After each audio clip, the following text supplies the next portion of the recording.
So hey everybody, there's a lot of solo artists out there watching this that do not play live. And their excuse for that is, it's hard to get musicians to sort of buy into their dream, or it's hard to get musicians who will play for free or very little money. So instead what they choose to do is just, throw up their YouTube videos and, hope to get discovered essentially, right? But in a conversation that we had, you said there is no excuse not to perform live. And this brings us to the topic of our discussion and to point number one, which is house bands.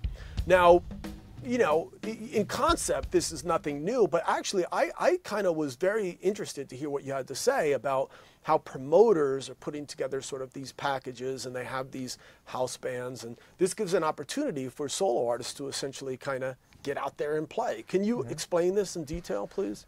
I would say they're like curated open mic nights. So a promoter who has a pretty happening night puts together a house band with some pretty good musicians, and then they invite the best singers that they know to perform. The band learns the music, might have a rehearsal, maybe not. A lot of these guys are so good, they just nail it, and you just have to nail it. Mm-hmm. But it gives you an opportunity to perform a few songs in front of a pretty big audience, a built-in house crowd. Okay. And so the promoter obviously has relationships with musicians and with bands, right? Mm-hmm. that want to do this kind of thing, right? Mm-hmm. And then you submit your set list or music to a promoter that says, yeah, I like you, I'm going to have you be part of this, and then he gives it to the band and they learn it. Mm-hmm. And then 4 or 5 or 6 people go and they just basically do their set in front of with the house band with these shows, right? But what involvement does the artist have with regards to like promoting the show and dealing with all the stuff with ticket sales and stuff like that? How does that exactly work?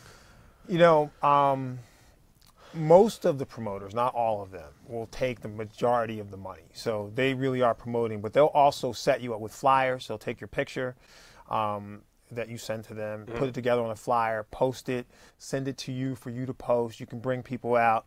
Some of them will tell you that if you bring people and they say they came to see you at the door or present this particular e-ticket, that they'll give you a percentage of whatever you bring in. I see. Let's say, because these guys are, in LA it's pay to play. So they're literally renting out a venue, so to say. Right. Hiring a band. Yeah. And then, but the advantage to the artist is that these bands are usually smoking hot. Right. And now you get a chance to perform. You can videotape it or whatever to use it for your promotion as well. Yeah, man. I mean, come on. I mean, it's just like if I'm a solo artist sitting at home and I got a bunch of songs, I don't want to get out in front of in front of an audience and play, but I'm worried about all those things I said in the introduction. And I can like have a smoking band behind me, do my thing, and feel the energy of the band behind me, and someone's going to set all that up. Heck yeah. And there's a quote: "It's not always what you earn; it's what you learn." So in the beginning stages, they probably shouldn't be worried about like what percentage they're getting and stuff. They need to get up on stage and play, right?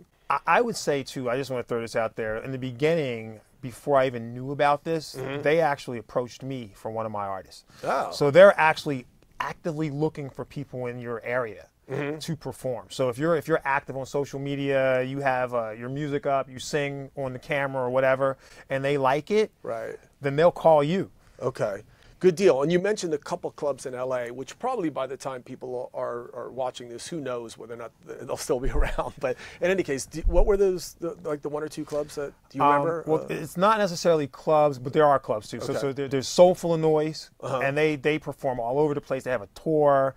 And they bring people from wherever they go. So Sacramento to like San Diego to Vegas. So they even set up tours. That's awesome. And they do festivals here in California. And then there's R&B Live, which is another group, and they do shows at the Study in Hollywood and the Viper Room. Right. And if you just look it up, you'll listen to some of the podcasts and things like that. You'll find these shows. Okay.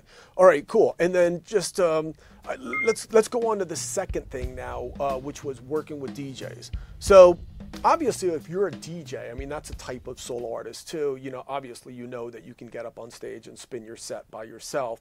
Of course, I think most rappers know that if you're a rapper, you can get up on stage and have your DJ spinning, your music behind you while you rap. But, in essence, really, you could, if you're like a pop artist, I suppose, pop R&B or whatever, you could be up on stage performing live and maybe having a DJ, press all the buttons and doing all the triggering and stuff like that without you having to worry about it. I mean, you could take that route too as well, right? Can you explain a little bit? You could even make it bigger if you want. You can create an actual event, a space party, and then, promote the space party and then have your DJ the party while you are the main performer.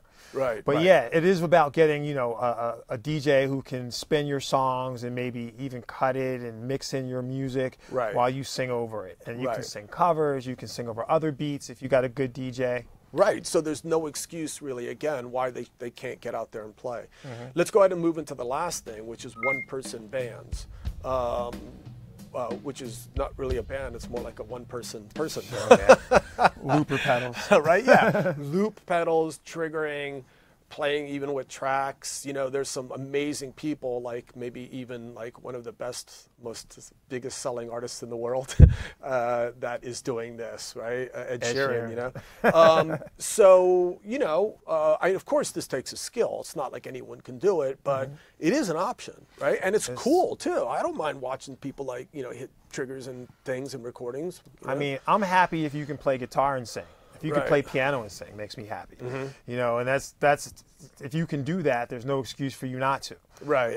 But yeah, I mean, you can enhance that sound by adding tracks. You can enhance it by using a looper pedal with vocal backgrounds and things like that are pre-recorded or recorded live on the spot. That's how I put together my last band. Awesome. I saw a kid doing that, and I was like, man, I know this band would be perfect for you. And then those guys just signed their first deal. Yeah. Wow, man, that's awesome, and it gives you an opportunity to get out and play, right, without like the headaches. And I say that, playfully, but with a lot of experience. Man, right? All the rehearsal. I've been in many bands my whole life. You got to deal with all that stuff, and then rehearsals and people showing up on time and forgetting their guitar strings and all this kind of stuff. It's a lot of work. So this is cool for solo artists out there to know that they have 3 really significant options, right? So we've been talking about solo artists and performing live, you guys, and we talked about house bands, working with DJs, and one-person bands. So I hope that you guys enjoyed this clip. So hey everybody, my name is Bobby Borg, and I'm just trying to break down music, business, and marketing basics so that they stick. Please be sure to share, comment, subscribe, like, etc. And please be sure to check out Business Basics for Musicians and Music Marketing for the DIY Musician now in their 2nd revision. And also please look into the work that Sydney Alston does as well.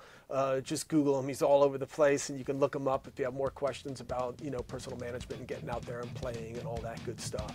So as I always say at the end of these podcasts, peace, you guys, and thank you very much for watching. Thanks, man. All right.